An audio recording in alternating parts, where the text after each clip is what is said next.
Ito po yung video ko at gusto ko i-share sa inyo yung mga kaganapan dito sa amin. Mga mamis, this is Bacolod. Ang saya ko talaga at sa wakas ako'y nakauwi. Talagang kahit walang pamasahe, konti lang pamasahe, nagtinda pa ako ng sampagita, pagdagdag pamasahe para lang makauwi. Talagang thank you Lord. Sa una kong video ay nagsalita ako doon ng Ilonggo kasi maraming nagre-request na, oh, mag-Ilonggo ka naman. Gusto namin mapakinig yung salitang Ilonggo. Kaya Ilonggo yung salita ko doon. Pero naggawa rin ako ng Tagalog kasi alam kong mayroong mga hindi nakakaintindi doon. Actually mga mamis, hindi naman talaga ako dito sa Bacolod nakatira. I'm from La Castellana, Negros Occidental. At sasakay pa ako ng bus papunta roon. Kaya pupunta ako ngayon doon sa bus stop. Nag-improve na ang Bacolod, ang laki-laki na ng kanilang palengke. Narito na ako mga mami sa bus stop. Ako'y uhaw na uhaw at bibili ako ng tubig dito. Sabi ng magtitinda, hindi niya sinabing, oh sige, ano ga bibili niyo po? Bottled water. Kundi tinuro niya pa ako doon sa may naguhulog daw na halagang piso lamang. Napakabait po niya. Sa tingin ko dito lang mayroon ito sa amin dito sa Negros mga mamis. Uhulog ka lang ng piso, mayroon ka ng malamig na tubig. Dito lang daw sa Negros mayroon ganito. Inuhulugan ng piso. Yan, tapos lalabas na yung tubig. Parang kape, uhulog ka ng 5 pesos. Pero dito ay maganda. Nakakatipid ka o piso lang. Saan ka ba makabili tubig na piso? Wala. Dito lang sa Negros yun mga mamis. O saan ka pa? Mayroon ka ng mineral, malamig pa, piso lang. Talaga hindi ganda dito. Gusto ko talaga dito. Kasi, tipid dito. Gusto ko to, maganda. Tapos dito may bumili. Nilagay lang yung pera dito sa tabi. Piso lang dito yung candy. Pag bumili, kahit walang tindera, nilalagay lang dito. Wow, mga honest dito. Galing nila.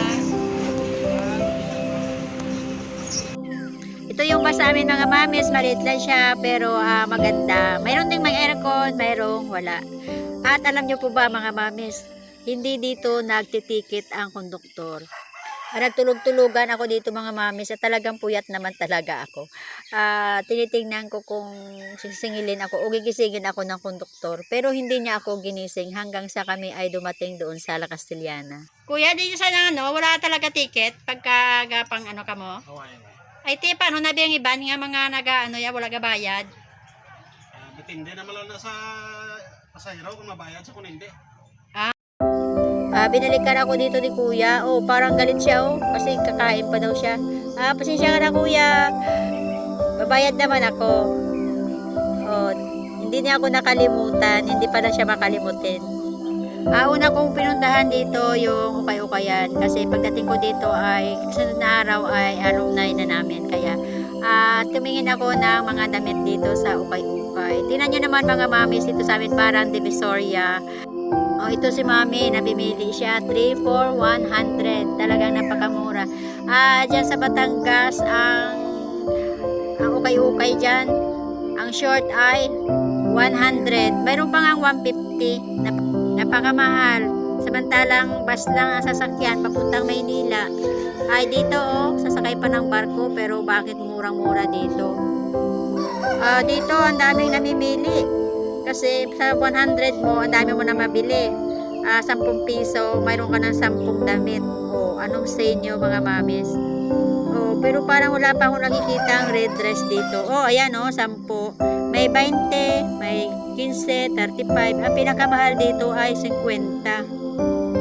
Kaya ang dami namimili dito mga mamis. Kasi pa 100, mayroon ka ng 10 damit. So talagang napakamura. Diyan sa Batangas walang 10 piso dyan, pinakamababa nila 50 yung mga blouse, hindi pa magaganda. Mga medyas 25 lamang. Ang mura. Parang nag-Shopee ka, original pa makapal pa. Talagang tsaka makapamili ka, sobrang dami mga mamis. Kung makikita nyo talagang matutuwa kayo, talagang parang Divisoria, nakabunton lahat. O ito, may nakita na akong red dress. Kaso lang hindi ko masukat. Walang sukatan dito. Oh, ito binili ko, 20. Oh, mura na. Alumni namin bukas. Kaya ito